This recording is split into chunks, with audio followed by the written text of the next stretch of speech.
Historia de la lucha de las mujeres por sus derechos en México. Curso impartido por la doctora Patricia Galeana dentro del programa grandesmaestros.unam. Tema 8. Situación actual de la mujer.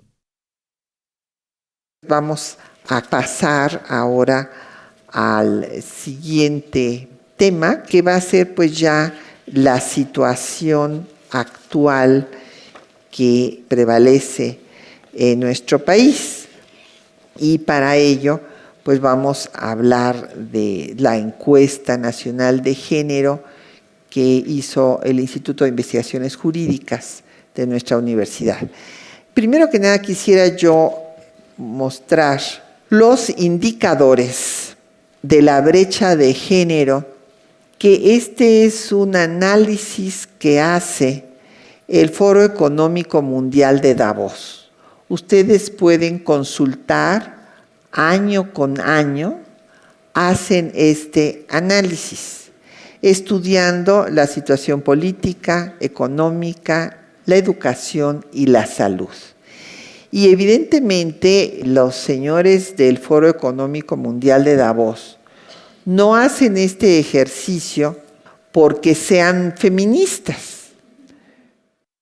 Lo hacen porque está científicamente demostrado que si la mujer tiene una mejor situación, esto favorece al desarrollo de los países. Entonces, por eso lo hace.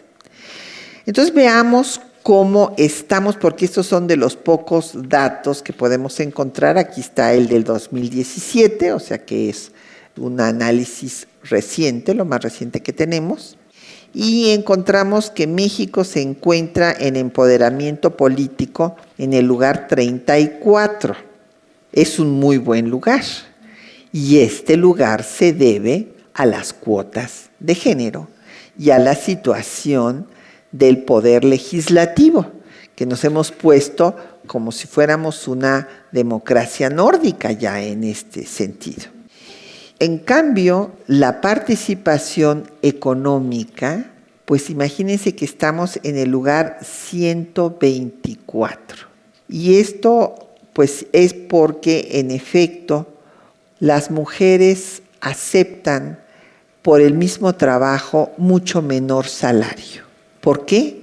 Por la necesidad de tener un trabajo para mantener a sus hijos, en fin, por diferentes circunstancias de miseria que las llevan a esta situación. Entonces encontramos que hay una diferencia según el tipo de trabajo que va desde el 55% menos a salario igual hasta, en cargos directivos, donde también se encuentra iniciativa privada y demás, que hay un menor salario, por lo menos en un 13 o 15% con respecto al mismo trabajo por parte de los hombres.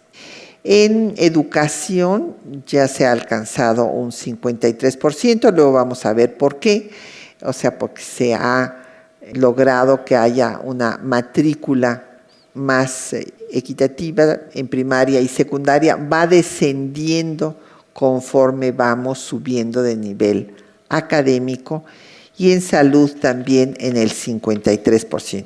Regular, no, tampoco es que estemos tan bien.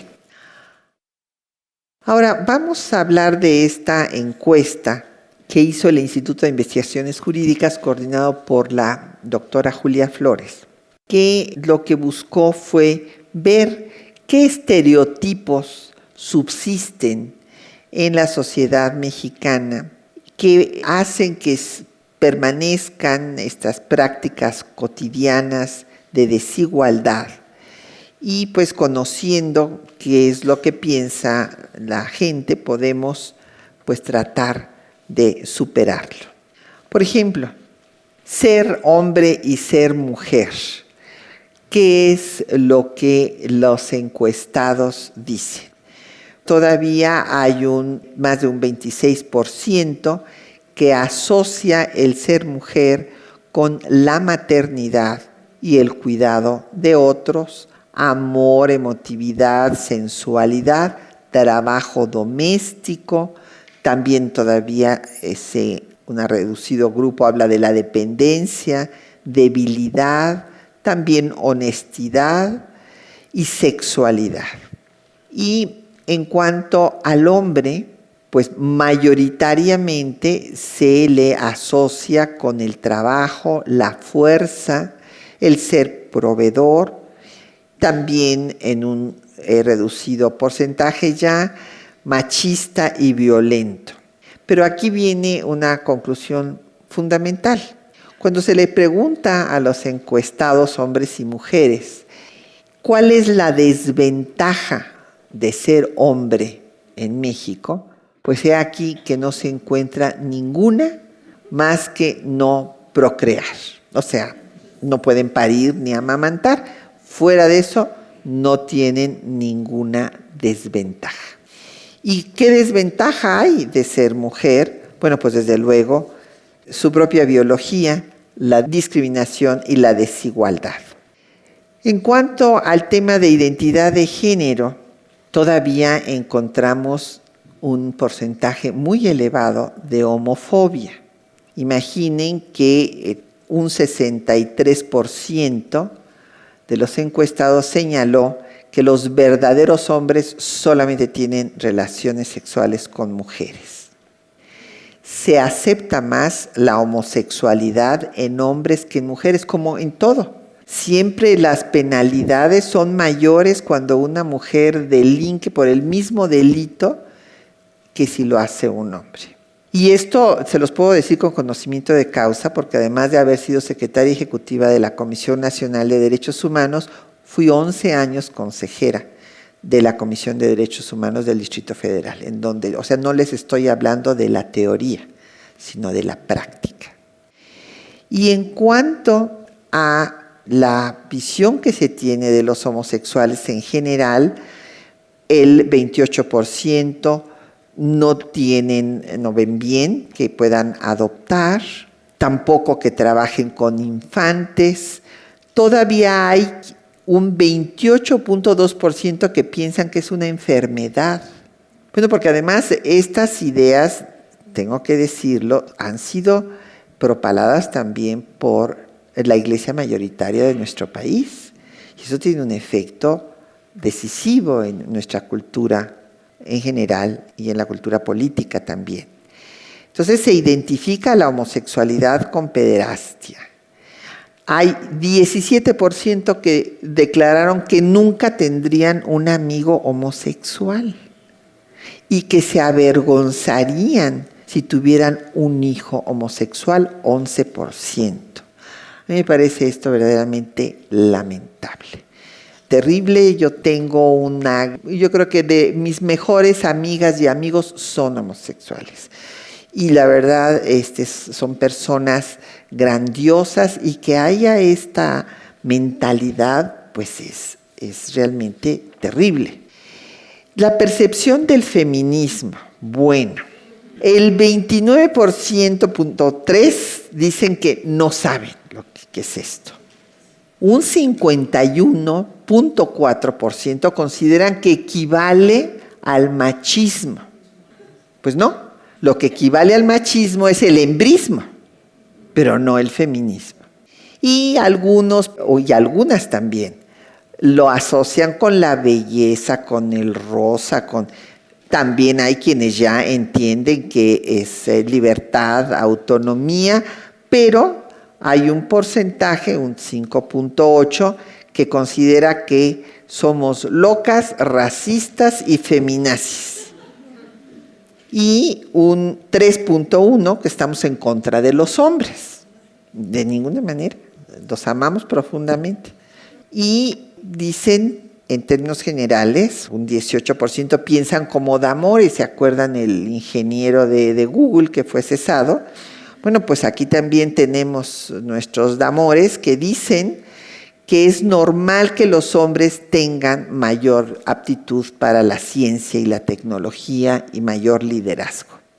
Encontramos que las jóvenes generaciones son más abiertas e inclusivas, y donde hay una actitud más abierta también para la diversidad de los géneros es en el Estado de México y la Ciudad de México. Desde luego la ciudad es una isla de libertades en un país que todavía tiene una alta dosis de conservadurismo en todos estos temas.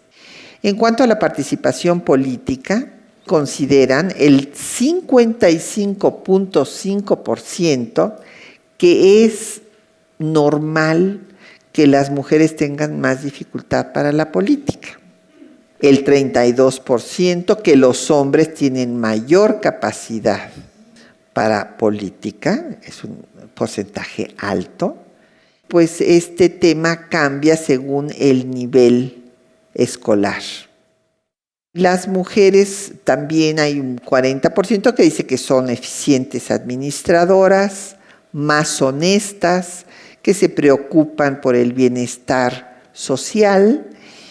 Y fíjense en esto, agrado porque una mujer tenga un cargo público disminuye si el cargo es más alto. Pero bueno, de todas maneras, pues es un porcentaje elevado el que ya acepta que las mujeres participen en cargos públicos.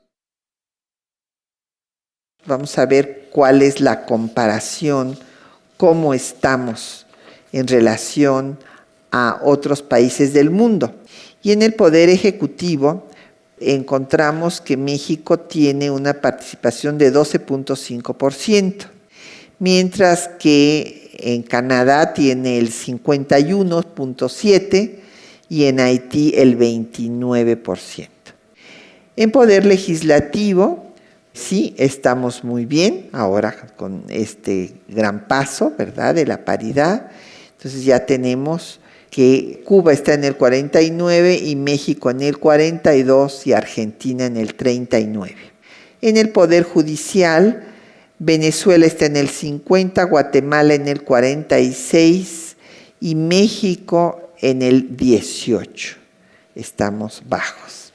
En cuanto a la participación política, bueno, pues ya vimos que gracias a estas cuotas se ha logrado avanzar. Sin embargo, pues en el Ejecutivo hay solo 3 mujeres, en el Judicial de 11 ministros 2, y en las entidades federativas de las gobernadoras en funciones solamente tenemos una. Estamos igual que en tiempos de Griselda Álvarez, 1979. En el caso de los municipios, antes de las últimas elecciones, estábamos en el 13.4%, que pues es bajísimo. En las nuevas elecciones esto ha cambiado y parece que en el ámbito municipal pues ya todavía no se dan los datos finales, pero en lo que tenemos ahorita de información del INE, pues tenemos el 27.9%, si bien no hubo elecciones en todos los municipios, nada más en 1825 de 26 entidades. Pero bueno, pues ya se nos ha anunciado que habrá paridad en el próximo gabinete. En cuanto a los recursos económicos, en la encuesta nacional de género todavía pues aparece que las mujeres seguimos supeditadas a las decisiones del hombre en el manejo del dinero. El manejo diario del dinero lo tienen el 40% de los hombres y el 25% de las mujeres, pero son para gastos cotidianos la mayor parte de los manejos de las mujeres. Y cuando se trata de hacer gastos mayores, quien toma las decisiones, aun cuando esté desempleado, es el esposo y no la esposa, o la pareja masculina y no la femenina. Es admirable, algo que me sorprendió muchísimo, que todavía el 23% de las mujeres hayan reconocido que piden permiso para trabajar. Y además hay 40% que piden permiso para salir solas de día y 49.8% para salir solas de noche. Y no es precisamente por la inseguridad que prevalece en el país, sino porque así son todavía las costumbres. La participación en el mercado laboral, pues todavía, afortunadamente, ya casi la mitad piensan que es una decisión personal, pero el 34.7% piensa que es lógico que el hombre gane más. Y todavía hay quien piensa que el trabajo de la mujer debe ser en su casa y solamente si le queda tiempo libre trabajar fuera. Pues desde luego que no le queda tiempo libre cuando está haciendo los trabajos domésticos. Pero fíjense qué dato tan significativo. Por salud matrimonial, la mujer debe ganar menos que el hombre. Sí, acuérdense que pues esto es lo que le pasó a doña Cristina, a doña Griselda. O sea, evidentemente no solo tenían una mayor posición política, sino pues también sus salarios eran mayores. Así es que están de acuerdo en que tomen esa decisión solas. Todavía hay quienes, una minoría, un 8.3% de mujeres y 10% de hombres, no piensan que puedan tomar esas decisiones solas, sino que tienen que consultarlo con su pareja. La relación de pareja y la distribución de las tareas, bueno, hay una gran mayoría que piensa que sí, que los niños deben de participar en las labores domésticas, un porcentaje 58.8%. No están de acuerdo, pero fíjense, esto es grave, el 57.5% no están de acuerdo en que el hombre se quede al cuidado de los niños, aunque la mujer gane más, y el trabajo doméstico sigue recayendo en las mujeres en un 38.4%. Y cuando los hombres se involucran en las tareas domésticas, se involucran en aquellas que les hacen perder menos tiempo. Poner un foco, sacar la basura cuando ya van de salida, en fin. Pero a ver, yo quiero ver cuántos tienden la cama, lavan su ropa y hacen su comida. Pero no tienen la culpa solamente ellos, ¿eh? Las tenemos, no es mi caso, pero las tienen las que les laven su ropa al marido y que les preparen la comida. En fin, me acuerdo de una pareja de intelectuales muy simpática, que no voy a decir sus nombres, pero me acordé ahorita de ese dato que es real. El marido preguntaba: fulanita, ¿dónde están mis calcetines? Y entonces ella, centrada, le decía: pues no sé, Carlos, ¿tú sabes dónde están mis medias? Nada más. El trabajo sigue recayendo en la mujer, aunque tenga o no tenga ingresos. ¿Cuál es el comparativo que tenemos en la brecha salarial con los países del continente? Bueno, pues estamos muy mal, estamos en el 51%, Panamá en el 48% y pues Estados Unidos en el 27%. En cuanto a las políticas públicas, el tema educativo que nos interesa mucho como maestras, como estudiantes universitarias. La mayor parte de la población encuestada está de acuerdo en que sirve igual a los niños y a las niñas tener educación, que la mujer debe aprender una profesión, que si estudia la niña se vuelve más segura, pero también hay un 30% que piensa que si la mujer estudia se vuelve rebelde. Y que el feminismo ha afectado a la educación de los niños. Esto es terrible. Está de acuerdo un 40.6%. O sea, es gravísima la satanización del feminismo. Y bueno, ¿cómo estamos en comparación con otras partes del continente en inversión del PIB?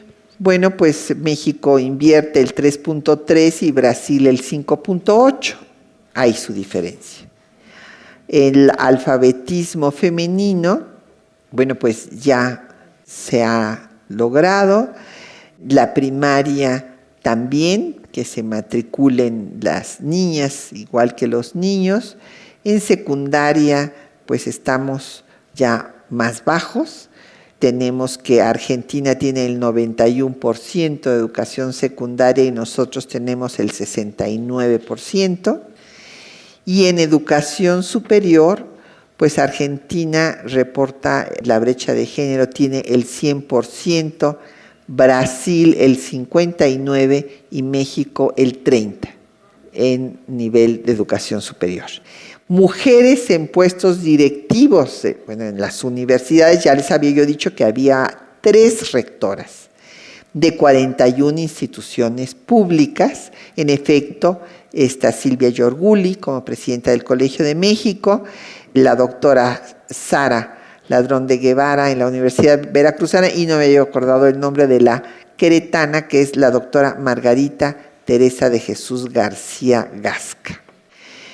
En cuanto al estado civil y la organización de las parejas, bueno, pues sí hay una gran liberalidad, un 70% está de acuerdo en la unión libre y 6 de cada 10 personas tienen pareja sexual. Por lo general les va mejor con sus parejas sexuales a los hombres que a las mujeres, fíjense. El 62% de los separados y el 39% de los divorciados tiene pareja, mientras que solo el 27% de las mujeres separadas y el 25% de las divorciadas. Las personas con uniones previas y con hijos, pues tienen más dificultad para encontrar pareja. Y los compañeros sexuales disminuyen significativamente con la edad, más para las mujeres que para los hombres. Como ven, seguimos llevando la peor parte. En cuanto a la maternidad y la paternidad, pues más hombres que mujeres apuntan que la maternidad es sustantiva para la realización de las mujeres, mientras que la paternidad no es condición necesaria para los hombres.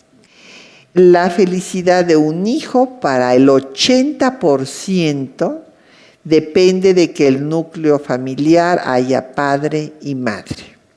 Y esto, bueno, es terrible cuando uno ve, por eso, en muchos casos que nos ha tocado ver de cerca, hay mujeres que se aguantan aunque el marido las golpea, las maltrata en frente de los hijos y demás, porque creen que si se conserva esta unión familiar, eso será bueno para los hijos, y es todo lo contrario. Es absolutamente destructivo para todos los miembros del núcleo familiar vivir esta situación. Y esto véanlo con cualquier psicóloga o psicólogo y verán. Todavía hay un 31% que prefiere que el primer hijo sea hombre. Y pues los retos de las mujeres a enfrentar, desde luego, pues es el cuidado de los hijos, el desempleo y las limitaciones profesionales que se tienen pues por el embarazo y amamantar al hijo, demás. En cuanto a la vida sexual, hay la idea de que los hombres poseen un mayor deseo sexual, un deseo sexual incontrolable, 65.7%.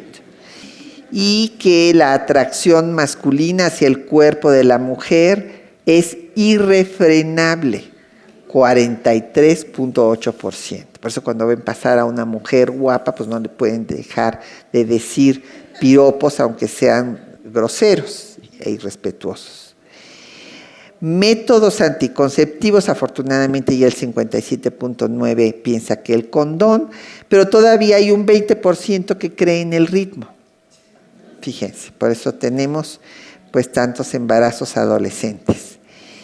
Y todo el mundo está de acuerdo, por lo menos mayoritariamente, en que el embarazo es un problema nacional y que es producto de la falta de información, un 32%. Y esto es certísimo. Déjenme decirles que en FEMU hicimos un estudio hace años, pero no han cambiado mucho las cosas, al contrario, en el CCH Sur para ver qué pasaba en este tema de la vida sexual. Y las maestras y maestros decían, pero pues ¿cómo les vamos nosotros a dar ninguna orientación al respecto si ellos nos dan clases? Ellos saben, las alumnas y los alumnos, mucho más que nosotros. Pero he aquí que luego se les preguntaba a las niñas, y qué es lo que nos decían, que tomaban la pastilla anticonceptiva el día que iban a tener relaciones con su novio. Y bueno, como nada más lo tomaban ese día, pues evidentemente salían embarazadas. Entonces, no es cierto, o sea, a veces hay información que es equivocada y esto es un tema que nos corresponde a toda la sociedad, trabajar en él. Pero un tema gravísimo es que el 53.7% desconoce la legislación en torno a la interrupción de su embarazo en su entidad federativa. Imaginen nada más qué terrible que haya esta ignorancia. Las relaciones y la violencia, bueno, esto es un tema gravísimo. Déjenme decirles que el 88.1% de los encuestados consideraron que la violencia era parte de la vida familiar. Era normal. Los hombres justifican los golpes a las mujeres en un 32.8% y las mujeres justifican ser golpeadas en un 18.7%. Más hombres que mujeres conocen la ley, según esta encuesta, general de acceso de las mujeres a una vida libre de violencia. Y 2 de cada 10 sufren violencia económica. La violencia hacia niñas y niños, el 50% dice que no se justifica, sin embargo hay un 30% que dice que es necesaria para corregirlos. Y lo más terrible, que es lo que nos explica el 88.1%. Más de la mitad de los hombres encuestados reconocieron haber sufrido violencia durante su infancia. Un 68.2%. Golpeados por sus padres y por sus madres. Entonces, claro, violencia genera violencia. El que ha sido golpeado será golpeador. Y también un 57.4% de mujeres. Entonces, bueno, pues las convenciones desde la Belém do Pará de 94 hicieron que se estableciera ya la violencia que entonces se llamaba intrafamiliar, ahora ya le han cambiado el nombre, pero bueno, es al interior de la familia. Esto fue establecido desde el 96 en el Distrito Federal y todavía pues seguimos con un índice altísimo de violencia que ahora se practica desde el noviazgo, cosa que no sucedía en mi generación. Los estados que tienen más violencia, Chihuahua y Estado de México. ¿Y cómo estamos?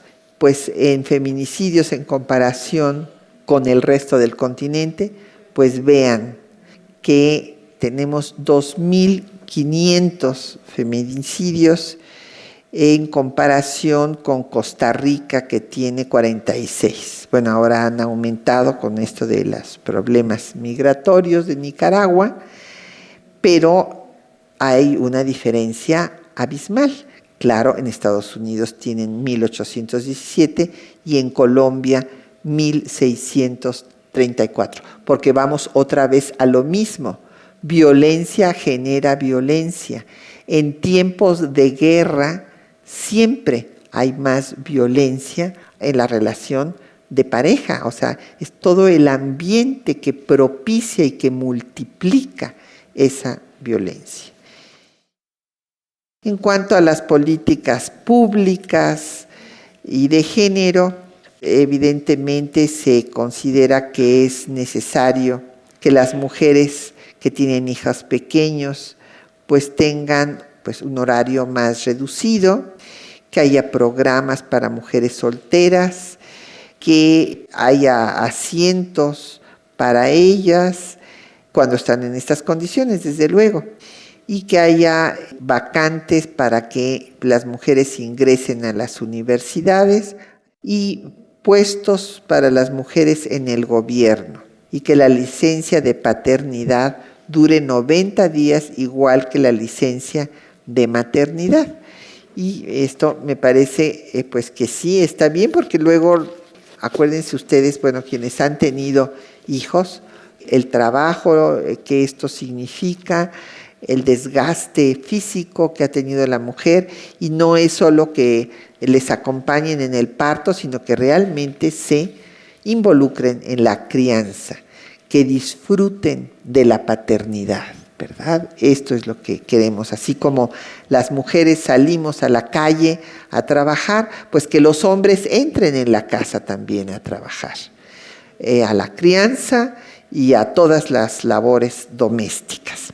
Entonces, pues tenemos que seguir adelante en esta lucha que no ha acabado para deconstruir la cultura patriarcal, que se superen los atavismos que subsisten, y para ello es indispensable tener 3 acciones paralelas que se deben de llevar a cabo al mismo tiempo. Por una parte, claro, el marco jurídico que vaya de acuerdo a los tratados internacionales que hemos firmado y que estamos comprometidos para que estén en vigor, y que estos sean conocidos por la ciudadanía y por las autoridades para que se cumplan. Que haya políticas públicas transversales en todas las áreas, pero nada de esto funciona si no hay un sistema educativo formal e informal para generar esta nueva cultura de respeto a la persona humana, independientemente de su sexo, de su preferencia sexual, de su origen étnico, de sus capacidades o discapacidades, de su religión o no religión, de cualquier condición. Y esto lo tenemos que trabajar desde preescolar hasta posgrado. Siempre recuerdo a este filósofo italiano porque me parece muy buena su idea de que la mejor forma de medir el grado de civilización de un pueblo es ver la situación de sus mujeres. Gracias por su atención.